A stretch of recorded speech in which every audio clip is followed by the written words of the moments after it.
줄거리 알려준 나쁜 녀석들 더 무비. 여기 2010년에 아내를 잃고 폐인이 된 오재원 검사가 있습니다. 아내를 죽인 연쇄살인범을 직접 잡아 무기징역을 받게 만들었으나 감옥 속 살인마보다 감옥 밖 자신이 더 큰 고통 속에 있음을 깨달은 그는 살인마의 소중한 사람을 죽여 자신과 똑같은 고통을 느끼도록 만드는 것만이 진정한 정의구현이자 처벌이란 그릇된 믿음을 갖게 되었는데요. 실제로 아내를 죽이자 자신처럼 폐인이 된 살인마를 보면서 자신의 믿음에 확신을 얻은 오재원은 이후 또 다른 연쇄살인의 피해자 가족이었던 정신과 의사 김동호를 끌어들여 사이코패스 이정문을 이용한 살인마 가족 연쇄살인 계획을 세우게 됩니다. 최연소 철학 수학 박사였던 천재 이정문은 부모를 살해한 강도를 현장에서 죽인 뒤 조사 과정에서 사이코패스 판정을 받았던 인물로, 이 사건의 담당 검사였던 오재원은 그런 그를 치료한다고 속여 김동호에게 데려갔던 것인데요. 김동호는 이정문에게 기억장애와 최면증세 부작용이 있는 X팔렌을 투약한 뒤 오재원이 지목한 사람을 죽이고 싶게끔 최면을 걸었으나 무의식으로 살인을 거부한 이정문은 그 사람들의 집 앞에서 매번 그냥 되돌아왔고, 그렇게 살인마 가족 연쇄살인 계획은 실패로 끝나버렸습니다. 하지만 자신의 계획을 포기할 수 없었던 오재원은 신복인 차 실장과 함께 살인범 14명의 가족을 직접 죽여버렸고, 화현동 연쇄살인 사건이라고 이름 붙여진 이 범죄들을 이정문에게 뒤집어 씌우는 차선책을 실행에 옮겼는데요. 바로 이 연쇄살인 사건을 2년 전에 담당했던 서울 강서경찰서 강력팀 2반 반장이 미친 게 오구탁 경감이었습니다. 그 당시 서울 지역 범죄 검거율 1위 실적을 올리고 있던 오구탁은 그러나 청렴하고 고든 성격 탓에 넉넉지 못한 생활을 하고 있었고, 때문에 홀로 키우고 있던 외동딸의 꿈조차 이뤄줄 수 없는 상황이었는데요. 결국 피아니스트가 되고 싶어하는 딸을 위해 서울 조폭을 통일한 동방파 보스 이두광과 거래를 하게 된 오구탁은 동방파의 모든 죄를 행동대장 박웅철에게 몰아주고 면죄부를 주는 대신 자신은 외동딸의 유학비를 뇌물로 받았던 것이었습니다. 이후 양심을 판 가책에서 벗어나기 위해 화현동 연쇄살인 사건 해결에만 매달렸던 오구탁은 범인이 시신을 닦는 데 사용한 등유를 구입했던 사람들을 추적하던 중 이정문이란 구입자가 살인 현장마다 나타났었다는 사실을 확인하곤 체포에 성공하는데요. 그렇게 사건 해결이란 욕망에 눈이 먼 오구탁에게 분노만 더해주면 짐승이 될 거라고 판단한 오재원은 이정문이 증거 불충분으로 풀려난 그날 밤 오구탁의 딸을 화현동 사건과 동일 수법으로 살해해버렸고, 결국 오재원의 예상대로 이성을 잃은 오구탁은 이정문을 찾아가 자백을 강요하며 폭행을 휘둘렀던 것이었습니다. 이 일로 정직과 1계급 강등이란 중징계를 받게 된 오구탁은 딸 유학비, 즉 동방파에게서 받은 뇌물로 이정문의 여자친구를 매수해 그녀가 이정문을 화현동 연쇄살인 사건의 범인으로 만드는 거짓 증언을 하게 했고, 결국 수감된 이정문을 살인 청부 조직까지 끌어들여 죽이려고 했는데요.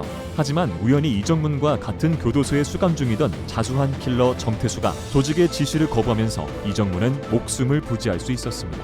그렇게 2년이 지난 어느 날 서울지방경찰청 남구현 청장의 아들 남건욱 경위가 서울 동북부 연쇄살인범을 추격하던 중 범인에게 살해당하는 사건이 벌어지는데요. 이에 남구현 청장은 자신의 신복이었던 유미영 경감과 과거 함께 일했던 오구탁 경위를 주축으로 하는 특수범죄수사과를 창설해 서울 동북부 연쇄살인 사건 수사를 전담케 했고, 이에 오구탁은 박웅철과 정태수 그리고 이정문을 팀원으로 선발하는 조건으로 남 청장의 제안을 수락하였는데, 이는 이정문이 진짜 자신의 딸을 죽였는지 의구심을 느끼고 있던 그가 가까이서 이정문을 관찰하고 싶었기 때문이었습니다. 어쨌든 범죄자를 체포할 때마다 최대 5년씩 감형해주겠다는 파격적인 청장의 약속에 합류를 결심한 박웅철과 정태수 그리고 이정문은 오구탁의 지휘 아래 곧바로 서울 동북부 연쇄살인 사건 범인을 검거하였고, 얼마 뒤엔 국내 최대 장기 밀매 조직을 소탕하는 놀라운 성과를 만들어냈는데요. 문제는 이 특수 범죄수사과의 활약성이 오재원이 귀까지 들어가면서 혹시나 오구탁이 이정문을 통해 2년 전 화현동 연쇄살인 사건의 전모를 알게 될까 두려웠던 그가 특임검사에 자원하여 특수범죄수사과의 전담검사로 합류해버렸다는 것이었습니다. 이후 동방파 보스 이두광을 시켜 박웅철에게 이정문을 죽이도록 지시하는 한편, 살인 청부 조직을 시켜 정태수에게 이정문을 죽이도록 지시한 오재원은 오구탁과의 일로 남 청장에게 실망한 유미영 경감을 자신의 사람으로 만들어버리는데요. 이때부터 본격적으로 특수범죄수사팀 내부를 이간질하기 시작한 오재원은 차 실장을 시켜 이두광을 죽인 뒤 박웅철에겐 이정문이 죽였다고 알리는 한편, 정태수에게는 그가 가족처럼 생각했던 청부 조직 패밀리의 죽음이 오구탁 때문이라고 알려 오구탁과 정태수, 이정문과 박웅철이 서로 죽고 죽이도록 상황을 이끌었습니다. 하지만 그동안 함께 범죄를 소탕하면서 쌓은 서로에 대한 신뢰 때문에 그들 4사람은 곧 이성을 되찾는데요. 이에 오재원은 남구현 청장을 죽인 뒤 그 죄를 이들 4명에게 뒤집어 씌우는 마지막 계획을 펼쳤고, 곧바로 전국의 경찰력이 동원된 체포작전이 시작되자 작전 중 사살까지 유도하였습니다. 그런데 남구현 청장의 죽음이 오재원과 관련이 있다는 사실을 유미영 경감이 눈치채게 되면서 오구탁과 팀원들은 유미영의 도움을 받을 수 있었고, 덕분에 오재원이 보호하고 있던 정신과 의사 김동호를 빼내올 수 있었는데요. 그렇게 김동호로부터 2년 전부터 지금까지 오재원이 벌인 모든 사건의 진실을 알게 된 네 사람은 도망자 상황을 이용해 오재원으로부터 자백을 받아냈고, 결국 그가 체포되도록 만들었습니다. 상황이 종료된 후 유미영은 오구탁과 이정문, 박웅철과 정태수에게 남구현 청장의 죽음으로 감형 약속은 지킬 수 없게 되었고, 오구탁은 2년 전 이정문 재판 때의 위증교사로 실형을 살게 되었다며 해외로 도피하라는 조언을 하는데요. 하지만 더 이상 짐승이 되지 않겠다고 말한 네 사람은 스스로 감옥에 들어갔고, 드라마 나쁜 녀석들 시즌1은 그렇게 끝을 맺었습니다. 영화 나쁜 녀석들 더 무비는 시즌1에서 3년 후의 시점을 배경으로 죽은 이두광 대신에 동방파를 물려받은 보스 남명석이 누군가에게 살해당하는 장면을 보여주며 시작하는데요.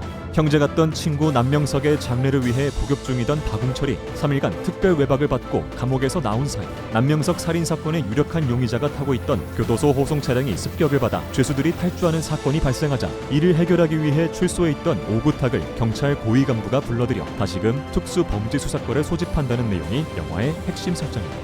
영화는 마동석이 중심이 된 타격감 있는 액션씬을 원없이 보여주며 액션 영화 특유의 장르적 쾌감으로 다소 헐거운 스토리의 개연성과 진부한 캐릭터 설정을 만회하는데요. 요즘 시국에 딱 들어맞는 최종 빌런 설정으로 예상치 못한 통쾌함까지 선사해줬던 추석 때 가족들과 보기엔 나쁘지 않은 영화 나쁜 녀석들 더 무비는 2019년 9월 11일에 개봉했습니다.